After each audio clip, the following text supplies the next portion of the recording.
programa Trilha Quilombola, compartilhando saberes e fazeres dos quilombos do Tocantins.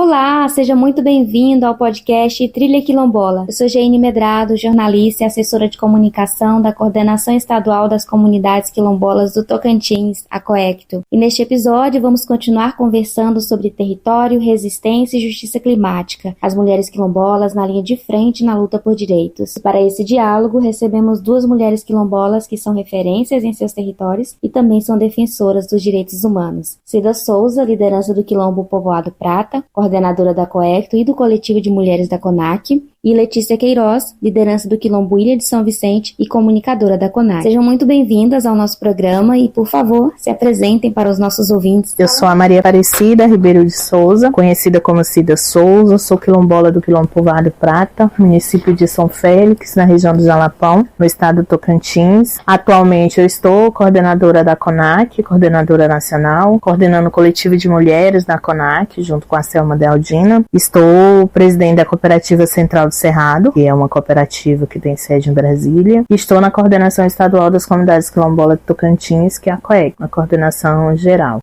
Meu nome é Letícia Queiroz, sou quilombola do Quilombo Ilha de São Vicente, que fica na região do Bico do Papagaio, no Tocantins. Sou também jornalista, comunicadora popular e faço parte do coletivo de comunicação da CONAC.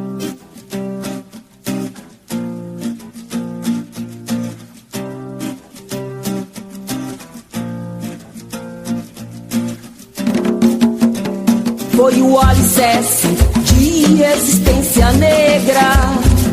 Foi o alicerce de resistência negra. Em modelos comunitários e sociais. Em modelos comunitários e sociais. E para começar o nosso diálogo, Cida, você pode trazer um panorama dos principais conflitos e violações de direitos que têm ocorrido nas comunidades quilombolas do Tocantins? Então, no estado do Tocantins, hoje nós temos mais de 43 comunidades quilombolas, né, certificadas pela Fundação Palmares. E eu acho que o cenário do Tocantins, que é diferente de outros estados, é que nós ainda, infelizmente, nós não temos um território regularizado, titulado na íntegra. Nós temos 2 territórios que é a comunidade de Ilha de São Vicente, que está com seu título, mas todo o processo que tem que ser feito para que a comunidade tenha seu título, definitivamente ele não está na mão da comunidade ainda, então tem uma série de burocracia que precisa. Então nós estamos num estado com grande avanço do agronegócio, da mineração sobre os territórios quilombolas. E como a CONAC, o Coletivo de Mulheres, tem trabalhado o apoio e a segurança de lideranças ameaçadas? Em 2011, o Coletivo de Mulheres começa a se organizar com as primeiras oficinas que aconteceram no Calunga do Goiás, né, que foi a partir de uma mídia que teve de alguns casos de violência, né, dentro do território. A CONAC, ela é um movimento misto, né, esse movimento misto que a gente entende que tem que ter o debate da sua particularidade. Então, o movimento sendo misto, o Coletivo de Mulheres começou a se organizar nesse coletivo. Hoje tem um coletivo formado por mulheres de todas as regiões, né? Dos 24 estados da federação, nós temos mulher no coletivo. E hoje uma coisa que o coletivo tem atuando bastante é sobre a questão da violência contra as mulheres, né? Porque nós temos grandes lideranças na frente, perdemos várias lideranças, né? Como a mãe Bernadette e outras sobre essa questão. E vale lembrar que essa perda das lideranças é pela defesa do seu território. Todas as lideranças que estão ameaçadas, estão em situação de ameaça, são que estão defendendo o seu território. E nós estamos fazendo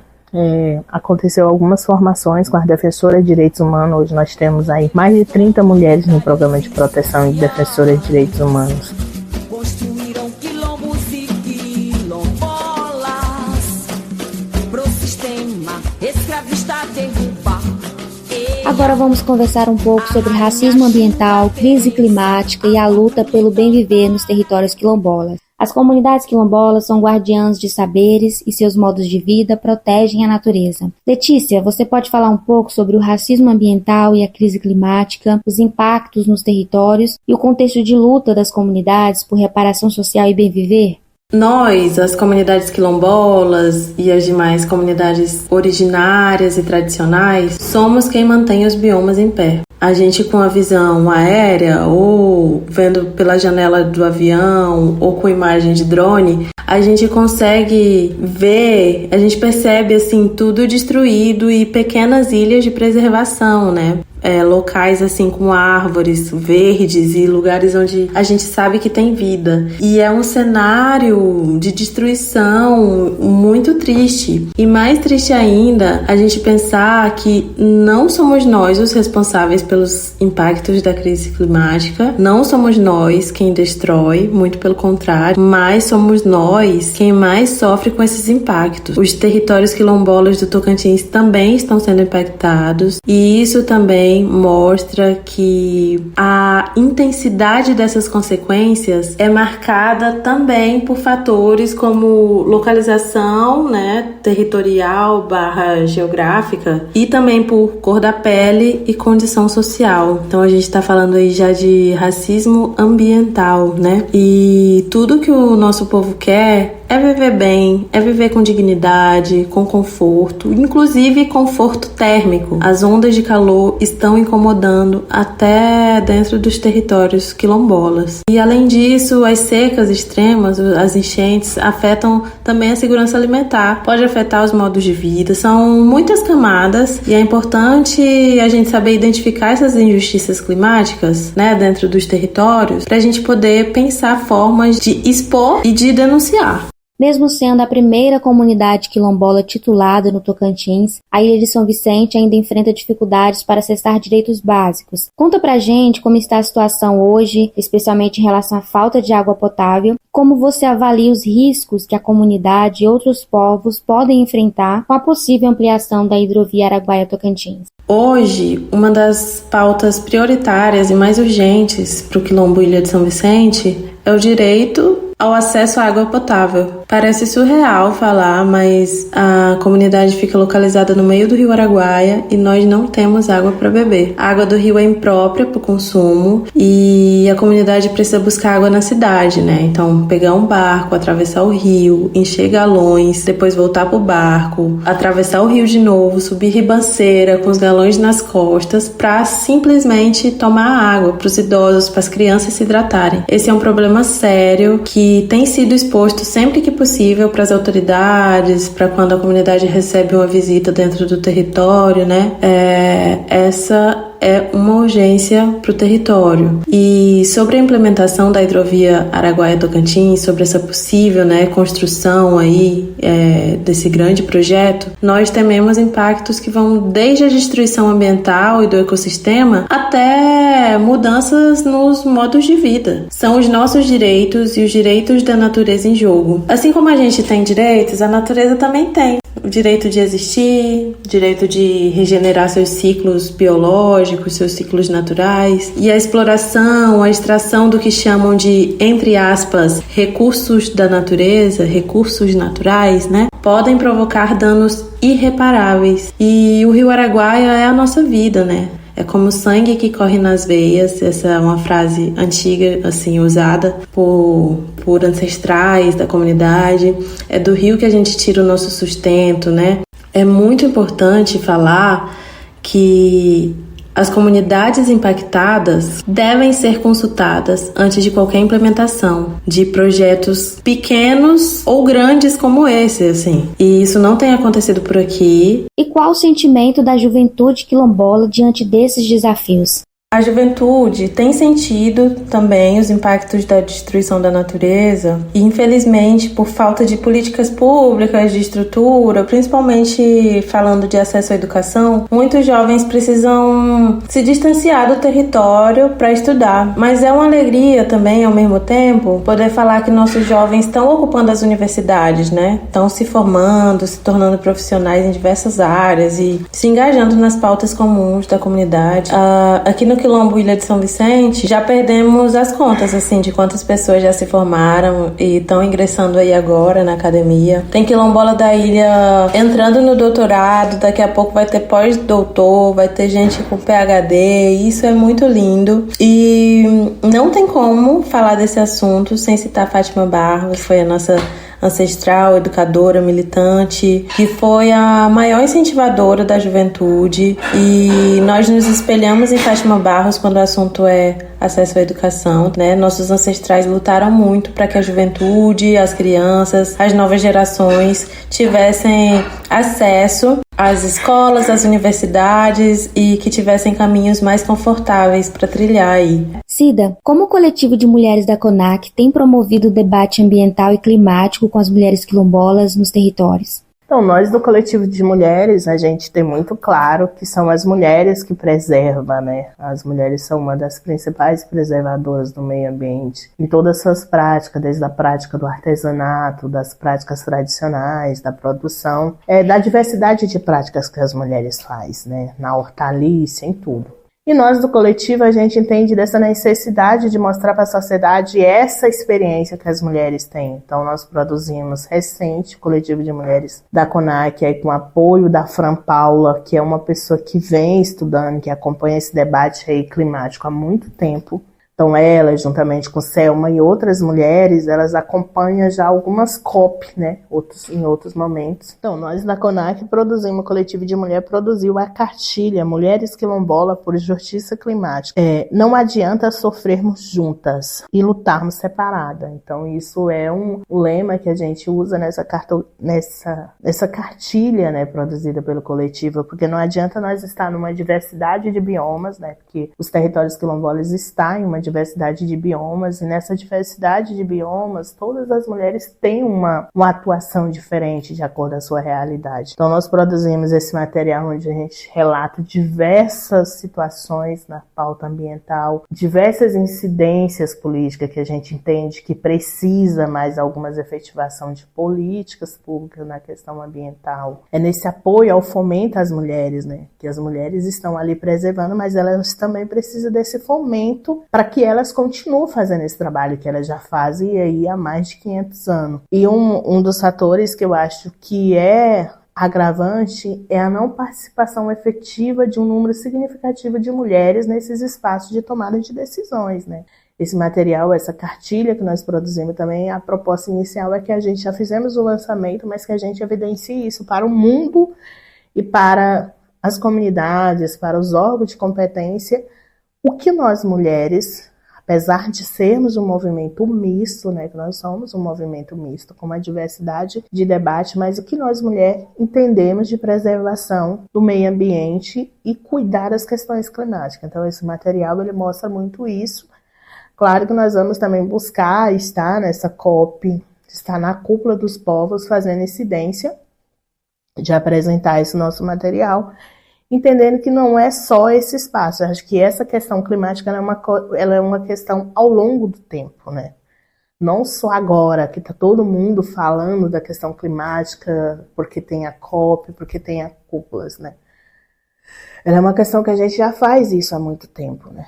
Mas é uma coisa que está na porta, né? Está batendo, a gente precisa intensificar. Então tem o pós-COP, né? Como é que nós vamos fazer o pós-COP? Como que nós quilombolas vamos fazer o pós-COP? Então esse material que a gente produz, ele também traz essa perspectiva de como será o pós-COP, né? Como que nós, enquanto mulher, vamos atuar no pós-COP, dentro dos nossos municípios, nas incidências nas secretarias municipais de meio ambiente que tem nos municípios, nas secretarias estaduais de meio ambiente que tem nos estados, assim, todas essas séries, como que a gente vai fazer essas incidências, entendendo que nós já fazemos, mas a gente precisa que as políticas voltarem para essa parte, ela seja efetuada e chegar até, de fato, essas comunidades. E para encerrar, gostaria que vocês duas respondessem, enquanto mulheres quilombolas, como é estar na linha de frente na defesa do território e dos direitos humanos em um contexto tão desafiador? Hoje, nos territórios quilombola, a maioria dos presidentes das associações que são as lideranças são mulheres. Nós temos mais de 6 mil quilombos no Brasil, e se você for fazer um levantamento hoje de dados, segundo o IBGE, a maioria dos presidentes das associações, das coordenações estaduais, são mulheres que estão na presidência, que estão na linha de frente, que estão ali na defesa do território. E aí eu volto a dizer o exemplo que a gente teve da mãe Bernadette. Ela estava na frente da defesa do seu território, e outras mulheres que foram assassinadas também no estado do Maranhão. Então, para nós estar nessa linha é sempre muito desafiador. É sempre um medo, né? A gente tá ali lutando pelo seu território, mas o medo, ele prevalece, e o cuidado. Eu acho que a gente precisa ter também esse cuidado, sempre o autocuidado consigo mesmo. E aí uma coisa que eu vejo hoje que é muito fortalecedor, acho que um espaço que é muito estratégico, que o movimento tem feito, é esse coletivo de mulher, que a gente também tem esse momento de falar das nossas dores, das nossas angústias, né? Mas também a gente tem um momento de acolhimento, que a gente precisa também estar nessa frente, liderando, mas também se acolher e também parar, saber o momento de parar e se reconectar, conectar com você mesmo e se recolher e acolher. E o coletivo, ele proporciona isso pra gente, nesses momentos, assim, de oficinas muito intensas, com conteúdos muito intensos, mas por outro lado também você está compartilhando, porque você está encontrando com outras mulheres, né, tendo outros momentos de troca que só ali, naquela sala, naquele momento você consegue se sentir segura e estar confortável, que eu acho que o maior desafio é você se sentir segura e confortável para você colocar as suas dores, suas alegrias, suas conquistas e suas felicidades também. E na maioria das vezes você também tem que abrir mão de algumas coisas, né? Se ser uma liderança tá na frente, você tem que abrir mão de algumas coisas. Você abre mão de algumas coisas. Porque você quer? Talvez não. E também parar para se cuidar, né? Eu acho que é isso que a gente precisa, estar ali, mas também entender que se o nosso corpo, a nossa mente não estiver bem, a gente não consegue estar bem lutando pelo nosso território. Os quilombos, em sua maioria, são liderados por mulheres, né? Fátima Barros deixou seu legado, nunca será esquecida. Outras mulheres quilombolas de todo o Brasil também são exemplos aí, desempenham papéis cruciais na preservação da cultura, das tradições e saberes ancestrais das comunidades. Tudo isso enfrentando desafios muito grandes, né? Relacionados a gênero, raça, identidade, território. Essas mulheres sofrem dupla violência, né? Que é de gênero e de raça. Não é fácil ser uma mulher quilombola nesse cenário que a gente tá, mas temos umas às outras, e todo o meu amor e todo o carinho às mulheres quilombolas tocantinenses e às mulheres quilombolas de todo o Brasil. Muito obrigada pela participação de vocês, foi um prazer recebê-las aqui no podcast Trilha Quilombola, e fica aberto espaço para vocês deixarem uma mensagem final para os nossos ouvintes. Eu quero agradecer essa oportunidade e dizer que não dá pra gente deixar que discutam sobre as nossas existências e sobre o nosso futuro sem a gente. Nada sobre nós sem nós. Essa é a mensagem. Obrigada. Venha conhecer o nosso podcast Trilha Quilombola do Tocantins, com vários temas super importantes. Venha ouvir conosco.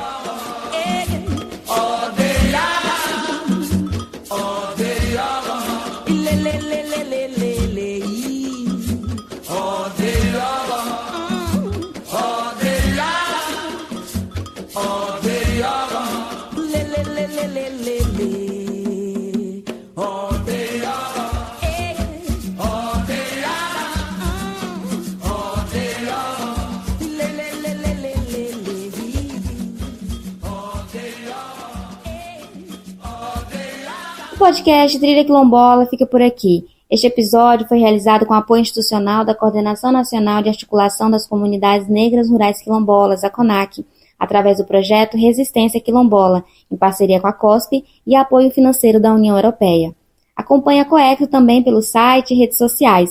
Agradecemos pela sua companhia e até o próximo episódio. Trilha Quilombola, compartilhando saberes e fazeres dos quilombos do Tocantins. Produção, Jaine Medrado. Edição, Fenelon Milhomem. Realização, Coordenação Estadual das Comunidades Quilombolas do Tocantins, COECTO, e Alternativas para a Pequena Agricultura no Tocantins, APATO.